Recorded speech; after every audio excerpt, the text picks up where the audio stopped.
Yeah, viens et vois le langage de signes dans nos mots quand on geste pour rendre gloire à l'Esprit Saint qui réside dans nos textes. Tout d'abord, nos textes sont tous conçus pour donner vie. Parler de Jésus-Christ est aussi signe de renouveau. La parole qui renouvelle, tous nos textes sont tirés d'elle. Voici ici le signe de la grâce dans nos mots, un signe de plénitude. Quand on rappe, le Saint-Esprit crée le dépassement. Le cœur qui écoute cherchera le Père sans que le corps soit déplacé. Et si l'amour est le signe d'être enfant de Dieu, alors dire Père, Dieu de gloire, on est la signature.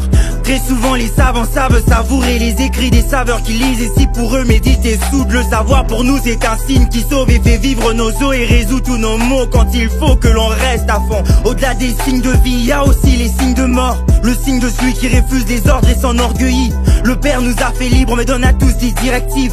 Mourir en soi est un des signes que tu obéis. Le Saint-Esprit te guide et t'apprend à renaître, car un autre signe de vie c'est entendre le Maître.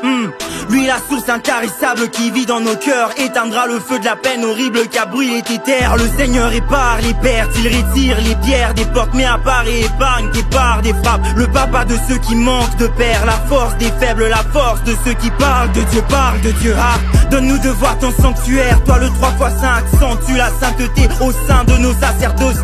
Montre-nous tes lignes, dans quoi tu sièges. Ici les hommes te recherchent mais ne comprennent pas le langage des signes. Quels sont tes desseins? Personne ne sait, mais tu dis que la gloire des rois c'est de trouver ce qui est caché. Apprends-nous à lire ce que tu écris dans nos livres, Jésus. Apprends-nous le langage des signes invisibles.